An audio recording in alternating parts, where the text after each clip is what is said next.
Love is our true divine nature, and our heart serves as the intersection of the spiritual and physical, connecting our soul with our body as the conduit for anchoring our divinity onto the earth plane. Embodying our divinity is the key to our ascension and to manifesting our highest destiny in this life. The teachings of the heart are alchemy. Join spiritual mentor and channel Jennifer Spohr each week on a sacred journey to lift the veil to remembering your divinity and meet other beautiful souls who are living the path of the awakened heart. Hey everyone, I'm really excited to be back in this space with you today and to welcome as a guest to the show, Katie Corbin. She is a visionary who has been an entrepreneur since childhood. She started her first business 15 years ago with zero money to her name, all from scratch, and rose like a phoenix. I'm really thrilled for this conversation. Welcome, Katie. Thank you, Jennifer. I'm happy to be here. I'm so happy to have you here. And just for everyone who's listening, Katie and I actually connected a few years ago through a mastermind that both of us were part of. And we've managed to stay connected to different extents since. And so I'm so thankful to have her here to share with all of you today, just to share her wisdom and all of her gifts. So let's dive right in. So I know we were touching on this, before we hit record today, but something that I've been challenged with on my own journey, and I know that so many people who are purpose and mission driven are challenged with this too, is this like transcending the traditional 3D constructs of a business, right? To stay in integrity with the path that they're being called to, yet still, grow their message and impact in the world. I'd love for you to share with us just more about, your work and what you do first, and then what your advice would be to those folks. Yeah, absolutely. So I am a business coach. I actually call myself the business alchemist.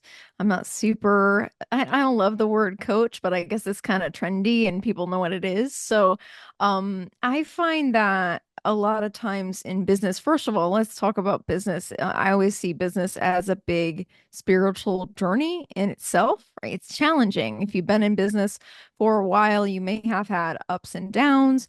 You may have dealt with worldly things that are going on. You may have dealt with personal things and challenges that are also going on. And it can be, it's difficult, right? It's not like this easy thing, like the glorification of entrepreneurship is not an easy thing in general. So I find that a lot of purpose driven entrepreneurs definitely tend to try to stay in integrity, right? They try to be like, I want to be on this mission and this purpose, right? This vision that I have, and I'm more of a passion driven entrepreneur versus somebody that might be an entrepreneur that buys a franchise or that, just wants a used car lot, or you know what I mean, where there's not like a lot of purpose. It's just sort of transactionally driven. Like, this is a good idea, I'll make money off of this, versus a lot of spiritual entrepreneurs or entrepreneurs we would say like with heart and passion and purpose tend to be more like in integrity driven. I have a passion for this. I want to help people. And then we start to create a business around that. A lot of purpose driven entrepreneurs start out as solopreneurs, where they're offering a service or even sometimes a product to people, and they're extending that out, right, to somebody else. Like, this can help you, and this is how we do this. And it's almost like that purpose is extended out to other people. Now, the other thing I want to say about the purpose driven, we also want to be embodied in our own purpose, where we feel in integrity in what we're offering and what we're giving people. And this is true of a lot of spiritual entrepreneurs, healers, people in the health and wellness industry, where sometimes we can get a little bit off, right? It's not like we go out of integrity, but sometimes business is business Yes, too as well, right? Like, yes, yeah, it's it's yeah, almost like it takes us by the reins almost, and it becomes how do we stay within integrity and then also stay within our purpose? Sometimes it can be a little bit of balance. yeah, yeah. That's so true. And it's really easy to get caught up in the day to day. And especially if you have an online business and you're online a lot, right? It's like, how do you effectively balance navigating those platforms and reaching more of the people that you want to reach while staying in integrity with your message?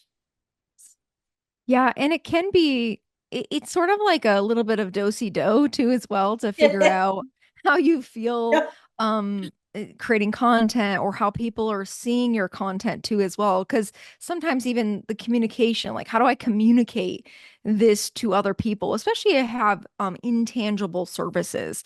And when I say intangible, it's not like you're handing somebody a car, right? That's a tangible, like they're purchasing a car, the car's with them. There's a tangible thing there, a tangible product versus some intangible services such as sometimes spiritual coaching, life coaching, relationship coaching, even business coaching, right? Like the realm of sort of intangibility. Now, of course, we can offer results to people like you're going to feel more on purpose, or you're going to find more synchronicity, or you're going to get a raise, or your marriage is going to get better. But sometimes when we sell intangible services, it's almost like we have to figure out how to package that within integrity and then get the result for the client in front of us. And sometimes it can be a little bit tricky when you're starting out, where you start to fine tune, like, what is that for people? And how do you get these results for people? Now, I come from a medical background, right? So I am actually an alternative medical provider by trade. I'm an acupuncturist. I've been in the alternative medical field for 17 years.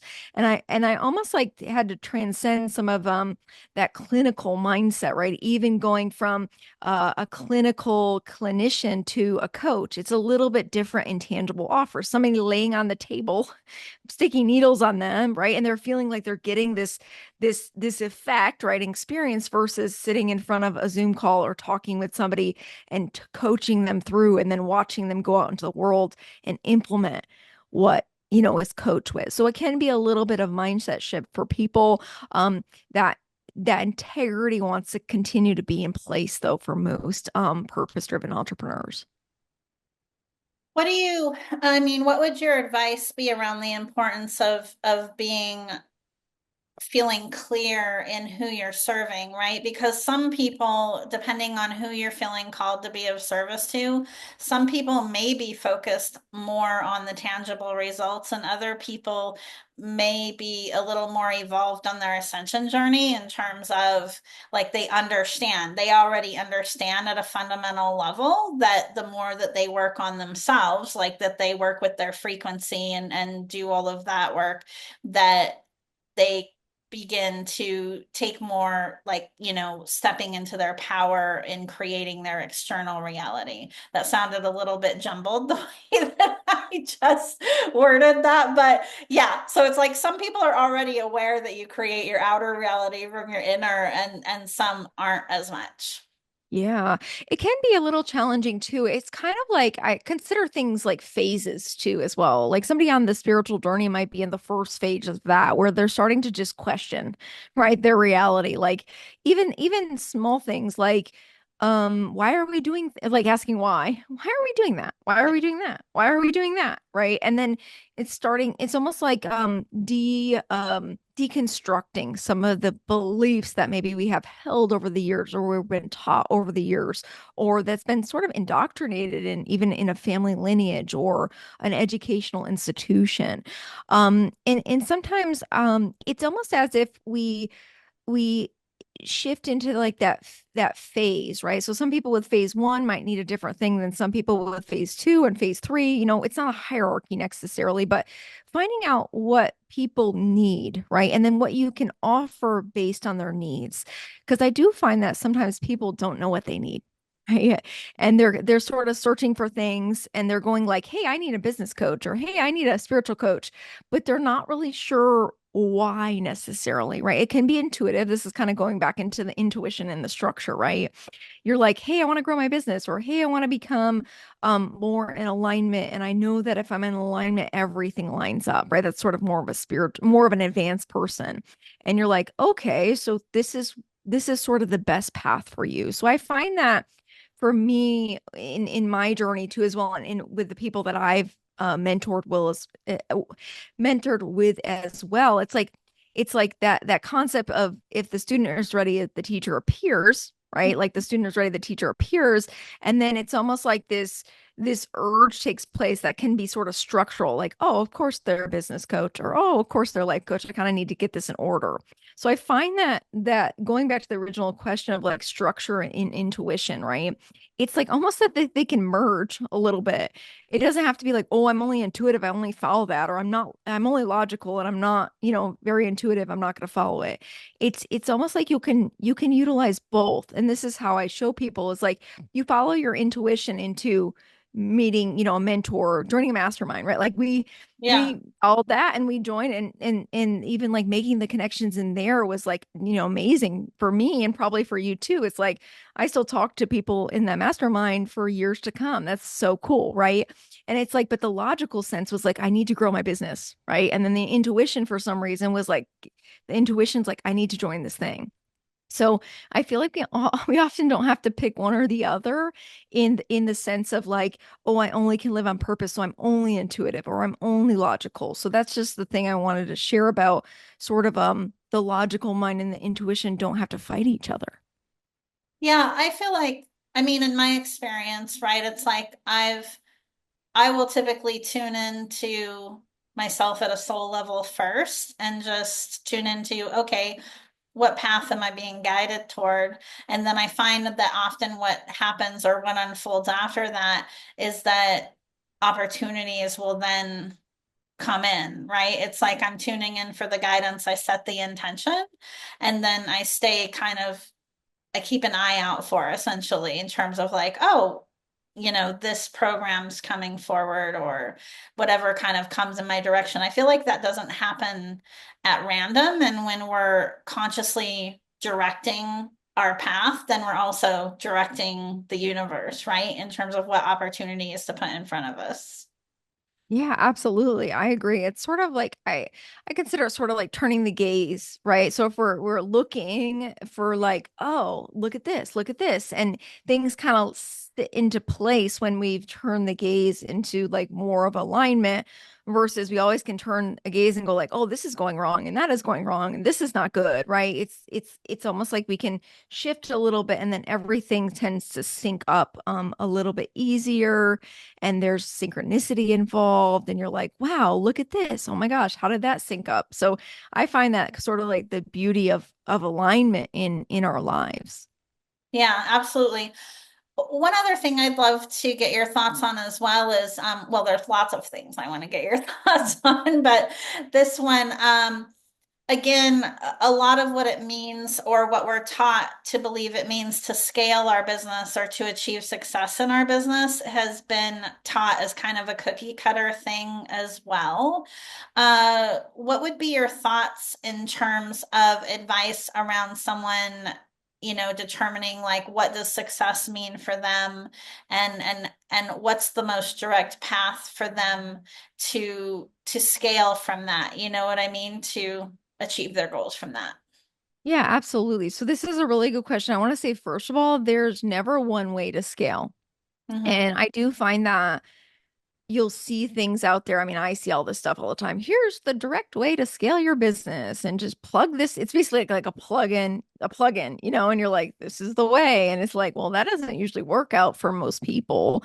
But I do find when with scaling, right, it's like focus on what is working. Because a lot of times when people think of scaling, they're like, oh, I'm doing all the things. And it's almost like to really scale, you have to get really clear on what is working and then do more of that almost. It doesn't mean we can't do other things, but really to scale a business, it's like what is working, scale it into that. It's almost like precision versus speed, right? Because a lot of people are like, oh, I want to go really, really fast in business. And then they throw all these things at it or join all these programs, and then they're sort of a spinning disc that kind of flies off into space. Versus I find with scaling, especially businesses, and I've scaled a lot of medical health companies, where we get really clear on what is working and harness in on that. And then it's almost like building the foundation and putting icing on the top of that. So this can be, and we do, you can do it in multiple ways. Let's say a coach, right, wants to scale their company and they are maxed out at 1-to-1, what would be the easiest thing from there? Maybe creating a group program, right? And then how do you do that, right? If you have an email list, do you send out email? Does it fill? Like there's many ways to utilize what you already have and leverage your already existing systems instead of just canning it and going like, oh, this is the way, this is the only way. We do an ad, a Facebook ad to a webinar, to a sales call, to an enrollment. That works, but what if that's not the way you want to build? What if you're not good with Facebook numbers, right? What if you don't even like ads? What if you want to do it organically? Business is never done in one way. And I do think that a lot of people tend to look for like this sort of savior in, oh, I need to scale or I need to grow my business. And it's almost like they're looking for that stamp, right? Like that cookie cutter approach.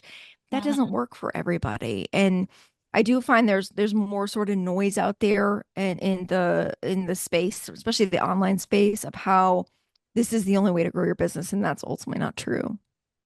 Yeah. So now I have another great question to ask you. So as I'm sure you're aware, because you're energetically sensitive as well, with everything that we can see, obviously, that's happening in the world right now, the energies are shifting really rapidly. Like, I've been saying that for the last several years. I will say that this year, more than ever, the energies have felt escalated, right? So when you talk about advising people to focus on what works, how do you navigate that dynamic when you're experiencing these rapid identity shifts and you're feeling Mm, guided to up level, right? In terms of yeah. like who your client is or switch up who you're serving. Yeah. So this is a really good question because I do find, first of all, I do agree with you with the sort of speeding up of time.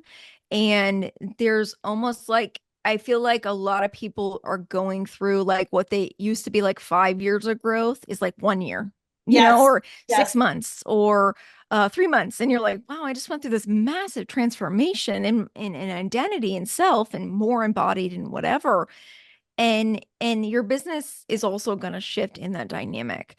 So I do find that it can be a little bit of challenge. Some people tend to just go like, I'm going to burn it down and rebuild it from scratch, which is not the worst way. But I do find going back to when you start an identity shift, sometimes we think we have to like take everything off, like burn it down. And I find that it's sort of like an emotional response to a shift, right? If we can get out of like the emotional response, which is not a bad thing, and go back into logic and reason and go, wow, do I actually enjoy doing this? Oh, yeah, I do like these clients. Oh, I do want to keep this service. But saying, like, okay, I'm going to keep this part of my business, but I'm going to add this. Oh, that feels really good, right? So it's almost taking like again the logic and reason, but also following your intuition and not blocking yourself around that and going like, well, I got to keep doing this because this is the only thing that's working for me. Yeah. Okay. So Yeah, it's like you can have both. yeah. Yeah, that's a great approach for sure. I was going to ask you something and then I lost my train of thought. So I'm sure it will come back to me. Let's move Yeah. on to um so finding an aligned person to support you, right? In Yeah. growing your purpose and mission from a business standpoint, can feel a lot like a needle in a haystack. I know. Yeah, it So, really can. I know both of us can speak to, both spectrums, right? Of having great mentors and also having experiences with mentors who didn't turn out to be what we thought they were. So it yes. it, it can then, make someone who's already kind of feeling isolated because they're a way shower, right? To kind of maybe not be as diligent in terms of reaching out for the support that they might really be able to benefit from. So, what's your advice around, helping someone to find a mentor that's aligned for them? Yeah. So this is also a really good question because I do find That, first of all, I want to say with the rise of like 2020 to 2022, there was a lot of noise that came into the space, almost like pseudo mentors, where people were like, oh, yeah, grow your business or be more spiritual. And there was no substance behind it. It's like that's like the nicest way to say it. There was nothing to back that. So it's true, and I've talked to a lot of people in the last couple of years where people got into these spaces, whether it was group or one to one, and a lot of it was group, where they found out once they got into that space, it wasn't what it seemed to be. It was sort of like smoke and mirrors. And there's a lot of smoke and mirror stuff where you can't see behind the curtain, right? You can't see behind Yeah, the, like I have a curtain in my back. So you can't actually like see what's behind the curtain for most people. So I do find, and it can be kind of tricky because sometimes this is really interesting. I found that our intuition can sort of guide us into spaces that aren't learning lessons, which is really interesting, right? Where you'll get into a space, you're intuitively called, but you find out that it's not really a long-term relationship. It's more of a lesson that you need yeah, to learn, right? And I'm not saying like some of those lessons are hard and I'm not making any of those lessons correct, right? We're not a bypass. Like some people have learned really hard financial lessons. Some people have learned really hard spiritual lessons, and some people have learned very difficult relationship, right? Like almost like trauma, reliving trauma-based lessons. And none of that is right. But sometimes if we can get to the other side of that, we can recognize like, oh, that wasn't the greatest experience, but how can I sort of learn from that and grow from that and look at that in the mirror, like where was I vulnerable to that and then move forward, better, greater and in yeah. a different space. I feel like I've learned all those lessons the hard way. And to add to that, right? Something I also feel really important to point out is also being really honest with ourselves about what's our true motivation behind stepping into a container. Yeah. I know for me, like what's coming forward in terms of to share about my own experiences, even as recent as 2020, I discovered for myself that I was allowing like my decisions around what group containers or some of even the masterminds that I was joining, uh, I had like unhealed trauma and relationship stuff that was that was influencing that, right? In terms of like how much in my power I actually was. It's true. And that's really, I also find that especially in group stuff, if we're searching for a sense of belonging, right? Yeah, Like a sense of belonging in a group, sometimes it's sort of like a wound, right? And we can get into the group and we can find a sense of belonging oftentimes, but sometimes we're also cast out. So the wound can be sort of reopened. And yeah, then we're like kind of dealing with it again. Like, oh my gosh, I thought I belonged there. And then you sort of get cast out for one. Maybe you cast yourself out, maybe somebody else does. And it's like that wound kind of reopens for you to look at it too. Oh, what was I looking for? Oh, a sense of belonging. Of course I was, because it's very human. It's part of human nature to seek a sense of belonging. And then when we can recognize, like, oh, I was actually looking for that, then we can go like, oh, maybe I can go into this like knowing that I want a sense of belonging, but not like needing it from the group. yeah, absolutely. Another thing I'm being guided to bring up for us to chat about is money, because, I feel like there's still a lot of even spirit people who present themselves as spiritual mentors and or business coaches, right? Kind of like hook people in, and really hook is like the best word I can think of to describe it. People who want to make more money in their business, which there's absolutely nothing wrong with that, right? Because especially for those of us who are purpose and mission driven, the more money that we generate, the more wealth that we generate, the greater impact we're able to make in the world. So absolutely. That's a great thing. I just find that there are still a lot of people out there, mentors and coaches, who are hooking people in that want to make more money, but people who are being hooked in more based from their ego, right? Hmm. Yeah. Versus like what's the true benefit of it? Mhm. Yeah, they can use we can use money as a hook, right? Like, oh, you're investing in yourself. Invest in yourself. You're going to get an Yeah, up level, right? Like if you invest in yourself, you're going to get up level. That doesn't always happen though. And I no, think a lot of people going into it think that they're doing something good, and sometimes joining containers can feel like progress, but it's not really. right. Yeah, And that's also where it kind of goes into the logic and the reason and the, knowing data and numbers and where you're going and where you want to go and setting goals is really important because then you know if you're truly making progress on a financial level, if you're seeing like your bank account go up versus down, right? If you're seeing your allocation to certain funding go up, if you're seeing yourself being able to, whatever you want to do with that money, if you're seeing be able to make a bigger impact.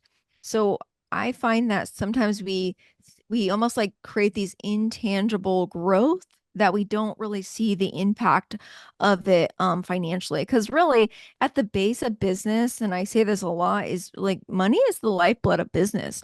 yeah, If you're not making money in your business, you're not really in a business. You're in a yeah, deficit or in a really expensive hobby, which, a lot of people I do find even in coaching, they use coaching stuff for actual entertainment. Or, I mean, you can put it as a betterment of yourself.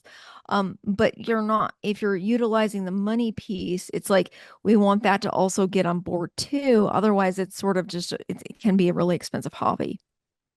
absolutely. And I have to share, I know this is a really important conversation we're having right now because my face started tingling and my nose started itching. Yes, Like, of course. Yes.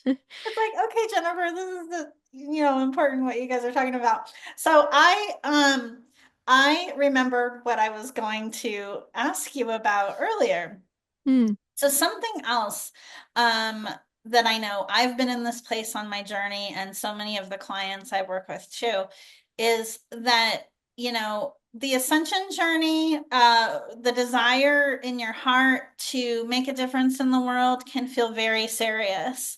And it's Man. really easy to lose that sense of joy, right? Where you're starting out and you're like, wow, I'm going to share my gifts with the world through this business. I'm really excited. And then over time, that can wane a bit. So my question is, what is your advice for those who are listening to keep joy as the center, right, of what they're doing? Yeah, it's very true. It's almost like a form of compassion fatigue too, as well, or Yes. feeling like we're losing our purpose because we're like, man, this is like really heavy, and you're managing all these things, and we can get into a sense of like compassion fatigue around our business or burnout, right? We can call it to that as well. Um, I find that if for me, and if I start losing, like I start being more resentful towards getting up in the morning, I have to change something. So that means that if I'm seeing too many clients, maybe my schedule is too busy, or maybe I really just want to take a day off and I need a vacation. Some of those things where you can catch it kind of early before the whole joy feels like it's sucked out. Because if we get to the point of like really compassion fatigue where our cup can't be filled by that anymore, or the joy is not coming back, like we have a bad day and then joy comes back the next day. Yeah. But if it's like kind of reoccurring, you have to shift it pretty quickly because otherwise we end up not wanting to do it anymore. And I find that, I mean, I've been an entrepreneur for 17 years. So I find that even in my journey, I've gone through periods of that where I get like a little bit like, I gotta take a vacation for a while, right? Otherwise, I have to take a sabbatical. If I don't take a vacation, I have to take a sabbatical. So it's like almost like we have to remedy it a little bit throughout the way. And that's also sort of intuitive where you start to feel burnt or you're not excited to show up. And it's nothing about the person on the other end, clearly, or the Yeah. service that you're giving. It's something that we're not fulfilling in ourselves. Yeah, and I feel like that can look different for us too, because each of our paths is unique. I know when it comes to that, for me, it usually is because I'm growing or becoming more advanced on my path. And then that needs to translate for me into the work that I'm doing too. Yeah. If it doesn't, then I start to feel like that compassion fatigue. I start to feel stagnant. I'm not feeling as fulfilled. I'm jumping around a little bit in our conversation because when I remembered the joy component, I didn't want to forget to ask you about that because it's something so many people I know can relate to. I wanted to circle back to what we were talking about, spiritual mentors, business mentors. What is your advice to make sure that our listeners are feeling really clear from the conversation? What's your advice on just like some tips that someone can use to look for to make sure that they're finding that aligned person? Yeah. So there's a couple things. Obviously, like, feeling guided to somebody is a good thing, right, in general. But I want to say there's intuition can kind of get blurred around almost like trauma and intuitive. Mhm. So if it's, especially if you're very clairsentient and your intuition comes through your sensory and your emotions, I tend to find that they get blurred. Those type of people get blurred the easiest versus somebody that has stronger like clairvoyance. Like I'm more clairvoyant and logical than I am a feeler. So I tend to almost like use my vision, like I can see myself working with them, or I can feel, I can sense, right, like I can hear myself like talking to them. It's like this kind of extrasensory experience. So it's like even asking yourself the question, like, where is this coming from, right? You can check in your with yourself. The one question I teach people to ask is when your intuition comes up and it's a little bit blurry, you can ask the question of like, what am I aware of that I'm not fully aware of yet? And then wait for the response. Because a lot of times, if you're feeling intuitively called, but there's something else there that you're not really sure. If you ask that question, it tends to come to the surface. So that could be like, I'm actually aware I'm not really aligned with that, or maybe I'm gonna buy based on a superficial need versus what I really need, right, to fulfill a void. So Yeah. I do find if we check in with ourselves, that can shift our way of looking and feeling. So intuition, yes, but on the back end, please, like research these people. Like it doesn't take long. Like I swear to God, I could be a private investigator in a past life because Katie Corbin, PI. like for real. I like research, like look at their background, like look at, are they just nicely branded and they just have some nice photos and they Yeah. look this like luxuriously coach and probably nothing behind the curtain, right? Or do they have like generalized experience? Like read their bio, where are they from? Like what is their background? Do they have substance? Like are you seeking wisdom? Right? Or are you seeking a superficial experience?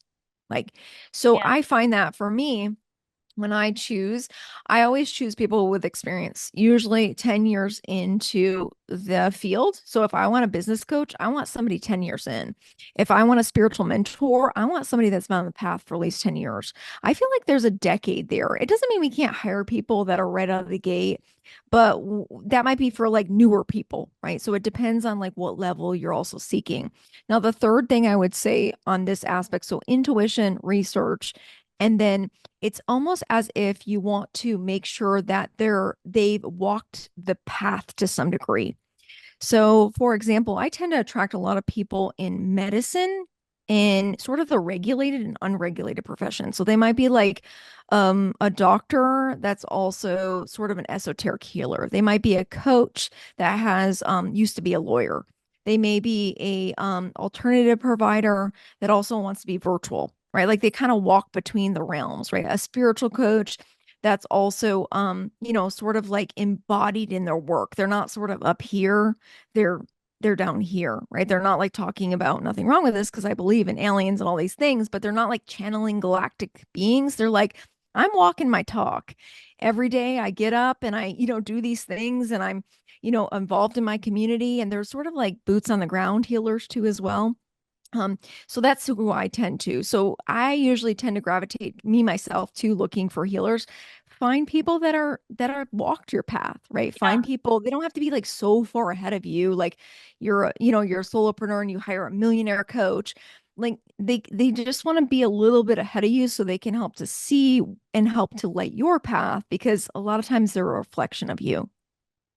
Yeah, absolutely. Yeah, I feel like some of that goes back to being really honest with yourself about why Yeah. you're looking for support, and it makes so much sense what you're saying. So in my world, for example, right, I do a lot of spiritually based mentoring, and I am also a channel, but I Yes. am really grounded in my Yes, work, you are. and I Yeah. tend to attract a lot of clients who are in a similar space, right? Who are being called to pave their own path, to break free of constructs.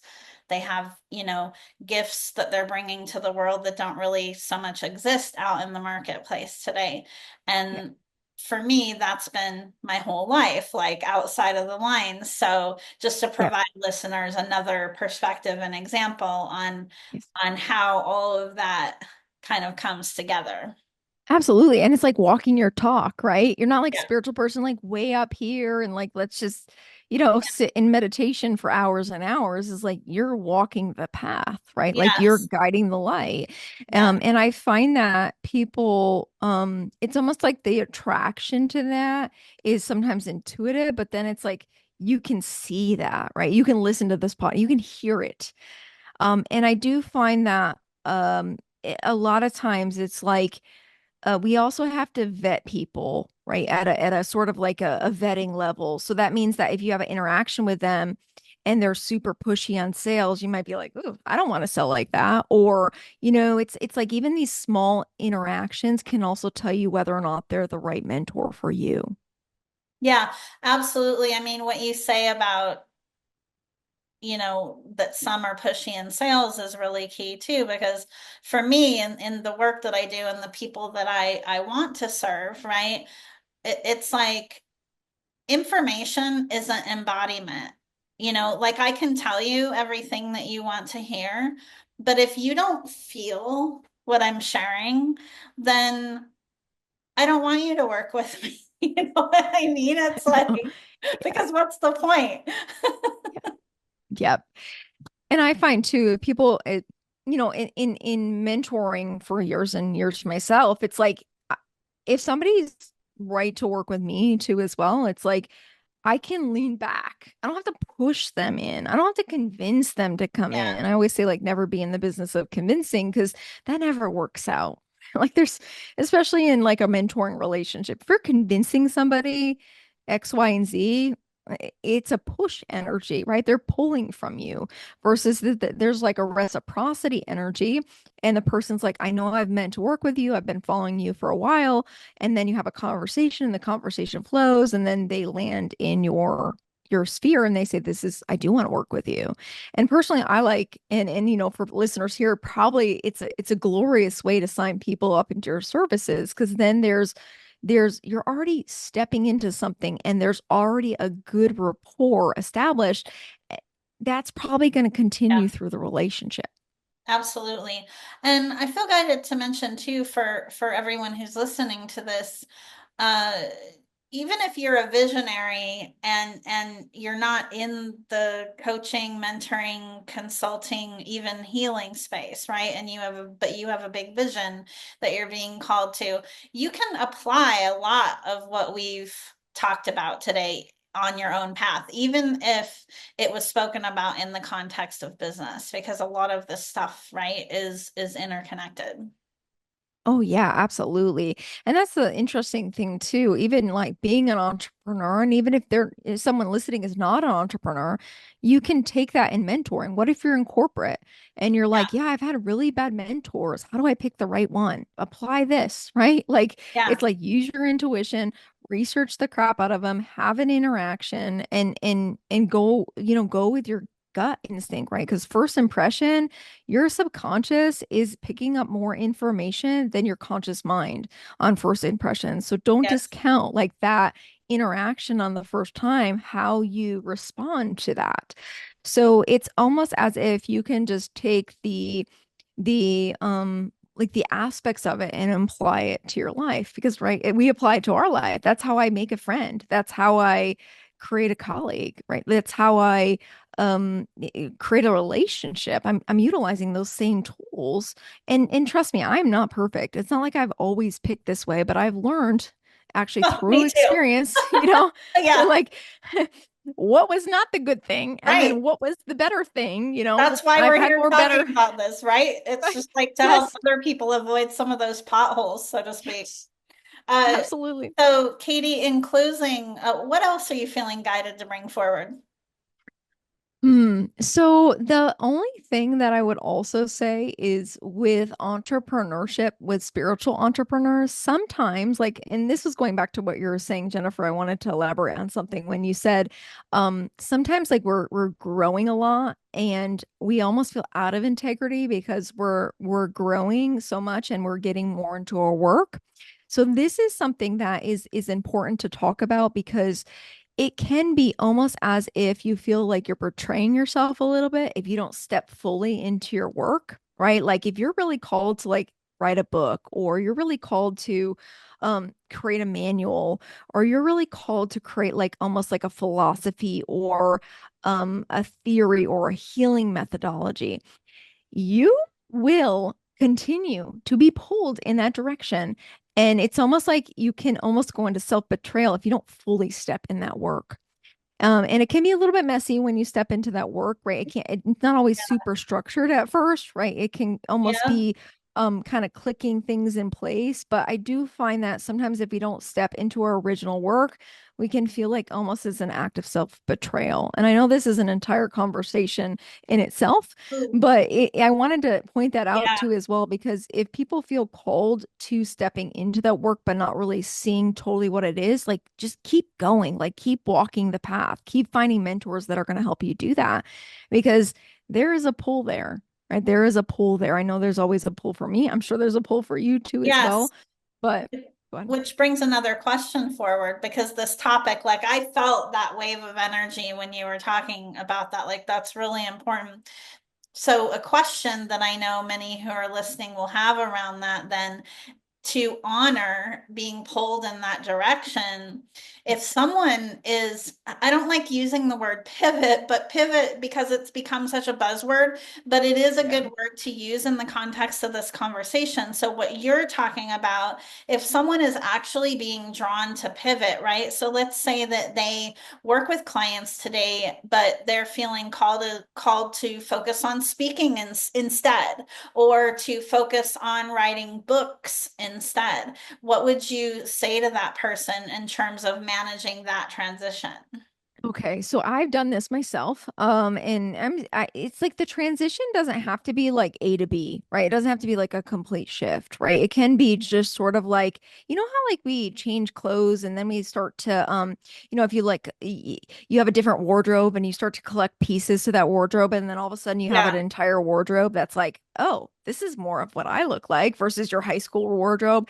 It's like that. So you can actually take these like intricate steps into that bigger thing. So it could be like, hey, you're a coach, but you're feeling called to speak more. It could be like, okay, so maybe I keep what I'm already doing, right? Keep the clients that I like and I know that I'm making an impact and all these things, but then you make sure you step into some summits or you get on TEDx or you start to shift and kind of add to the wardrobe, right? And then eventually I feel like that evolves into that new wardrobe and it's almost like an entirely different shift, but it doesn't have to be like this. It doesn't have to be this radical thing. It can be step by step by step by step into that full identity shift. If you think about big philosophers and people that have written like even before like social media where you're not just on a podcast and we're just recording, it's like that work, like even Rudolf Steiner, right? It's like all his work is over his whole lifetime. Right. It's like it's almost like a gathering of that wisdom, and it's like every day you sort of chip away at that bigger philosophy and that bigger work. So I feel like if you're transitioning into like philosophy or your work or getting your stuff out there and your voice and your wisdom, it's like you can do it step by step. So but that's my perspective on it. No, I love what you shared about that. And I've done something similar as well. Like I'm in the midst of moving more toward book work, right? And channeling that. Yet the clients, right? I'm still working with clients, Yep. but the clients I'm working with are aligning more with the transition and those values and the work that I'm moving into, right? So it Hmm. all connects together.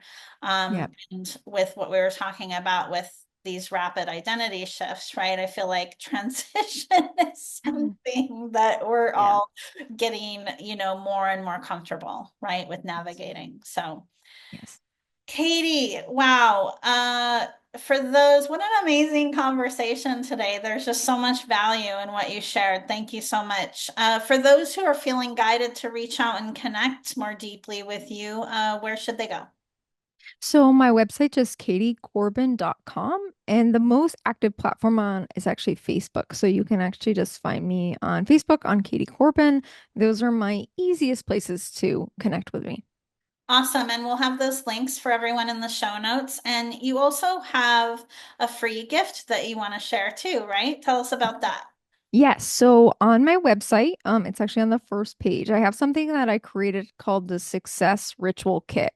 And you can download that on there. And it's basically a an audio and then a file, a PDF file that you can actually I like to journal and listen.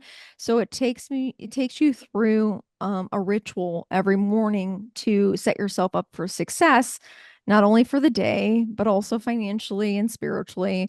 And I find that I tend to do a lot of ritual work with people. And I do find that with rituals, it's so interesting because it's kind of like human nature to have rituals. But when we develop rituals that are very aligned with our greater vision, it's sort of like that step by step. Yeah. We tend to get to that vision. We actually get to it, right? Versus being kind of like diverted and all these things. It's like if we can set some of those rituals around success, it's almost like you're following the path to success. So that one has been something that I created a couple of years ago, and I've had a lot of good feedback from people in the downloads. That's wonderful. And we'll have a link for folks to download as well to get to that. Katie, thank you so much for this conversation today. And it's always wonderful to connect with you. Thank you. Yes, thank you for having me. Thank you for listening to Path of the Awakened Heart. Be sure to subscribe to the podcast on Apple Podcasts or pathoftheawakenedheart.com so you never miss an episode. To learn more about living with an awakened heart and navigating your ascension journey, visit me at jenniferspore.com.